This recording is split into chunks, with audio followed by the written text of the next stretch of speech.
পড়ন্তবেলার রোদ রাস্তায় এসে পড়েছে।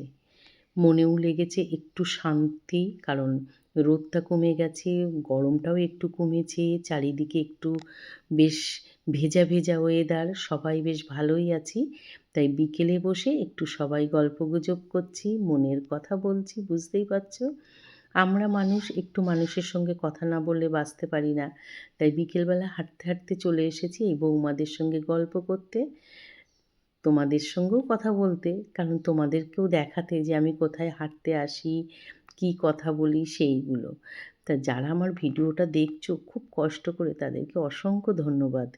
বলবো ভিডিওটা প্রথম থেকে শেষ অবধি দেখবে, ভালো লাগলে অবশ্যই লাইক, কমেন্ট, শেয়ার করবে। যারা ফেসবুক থেকে দেখছো, যেসব বন্ধুরা এখনও আমাকে ফলো করোনি, তাদেরকে বলবো একটু ফলো করে আমাকে পাশে রাখবে। যারা ইউটিউব থেকে দেখছো, সেই সব বন্ধুদের যারা এখনও আমাকে সাবস্ক্রাইব করোনি, আমার সঙ্গে তোমাদের পরিচয়ই ভালো করে হয়নি, তাই আমাকে সাবস্ক্রাইব করে বেল ঘন্টিটা প্রেস করে রেখে দেবে। আমার ভিডিও তোমার কাছে সবার আগে পৌঁছে যাবে। যেখান থেকে তুমি তোমার মূল্যবান মতামত জানালে আমি এগিয়ে যেতে পারবো। দেখতেই পাচ্ছ হাসি ঠাট্টা মজা সবই হচ্ছে। এই ফাঁকা রাস্তায় বাচ্চাগুলো সাইকেল চালাচ্ছে, খুব ভালো লাগছে। রাস্তাটা না এরকম ছিল না, একদম এবড়ো খেবড়ো ছিল। এই তো কিছুদিন হলো রাস্তাটা সুন্দর করেছে, সেই জন্য বিকেলে এই রাস্তায় হেঁটেও বেশ শান্তি পাই।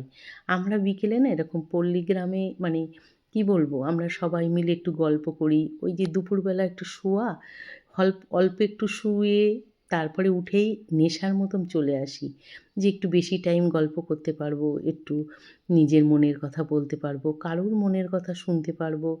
এরকম করেই সময়টা কেটে যায়, কারণ সারাদিন একটা টেনশনের মধ্যে থাকি। এই সময়টা আমরা ফ্রিভাবে একটু গল্পগুজব করি, আমার খুব ভালো লাগে।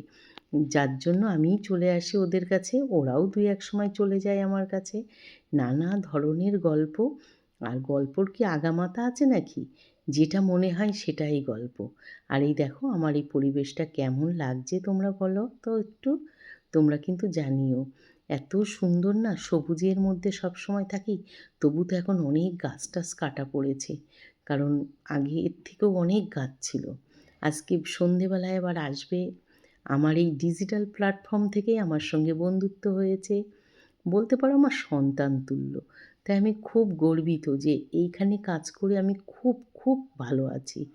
এত নতুনত্ব মানুষের সঙ্গে পরিচয় হচ্ছে, তাদের সঙ্গে জানা পরিচয়, মানে জানতে পারছি তাদের সম্বন্ধে। আমি বলতে পারছি আমার সম্বন্ধে, আমার ভুলগুলো তাদের কাছ থেকে ঠিক করছি। মানে অনেক, অনেক ভালো হয়েছে। এরকম তো অন্য, এখন তো আর আমার পাঠশালায় গিয়ে শিক্ষার বয়স নেই। কিন্তু এখান থেকে আমি অনেক কিছু শিখছি। তাই যারা আসবে তারা আমার খুব আপন। আর এই কাজ করতে, করতেই তাদের সঙ্গে বন্ধুত্ব। এই যে এসে গেছে আমার মেয়ে, কৃষ্ণা এর নাম, আর ওর শাশুড়ি, ওর ছেলে, সবাই মিলে আমাকে ওর একটা খুশির খবর দিতে এসেছে। খালি হাতে আসেনি, মিষ্টি নিয়ে এসেছে। যদিও ভিডিও করিনি, কিন্তু ফটো ছেড়েছিলাম অনেক। তোমরা যদি না দেখে থাকো দেখতে পারবে ফেসবুকে গিয়ে। আর এই যে গল্পগুজব হচ্ছে, তারপরে বলল তো মণিমা তোমার বাগান দেখব। কিন্তু আমার বাগানে তখন কারেন্ট, মানে আলো নেই, তাই তারা মোবাইলের আলোতেই আমার বাগান দেখতে গেছে। বাগান ভালোবাসে না, গাছ ভালোবাসে না এরকম মানুষ কিন্তু পাওয়া মুশকিল। আমার বাগানে তো প্রচুর গাছ, টমেটো গাছ, বেগুন গাছ, শিম গাছ, লঙ্কা গাছ, কুমড়ো গাছ, অনেক, অনেক গাছ, অনেক গাছের নামও বললাম না। তোমরা যদি জানতে চাও, আমার বাগান গাছ দেখতে চাও, তাহলে অবশ্যই আমাকে কমেন্ট করে জানিও, আমি দেখাবো তোমাদের। আর ভিডিওটা বেশি বাড়ালাম না, এখানেই শেষ করব। ভালো লাগলে কিন্তু অবশ্যই আমার সাথে থাকবে। তোমরা না আমাকে কমেন্ট করে জানাতে পারো যে তোমরা কী ধরনের ভিডিও দেখতে চাচ্ছ। আমার এই ভিডিওটাও তোমাদের কাছে কেমন লাগলো। আর সব বন্ধুদের বলবো, তোমরা যখন ভিডিও যারই দেখো না কেন, যখন তোমাদের ডেটা পুড়িয়ে আমাদের ভিডিও দেখবে, তখন একটু মানে কমেন্টের সঙ্গে একটু লাইকও করে দেবে। তাহলে একটু উৎসাহটা বাড়ে, বুঝতেই তো পারছো। কাজ করতে এসে তোমাদের সহযোগিতায়, তোমাদের কমেন্টে, তোমাদের লাইকে আমরা কিন্তু অনেকটা উৎসাহ পাই।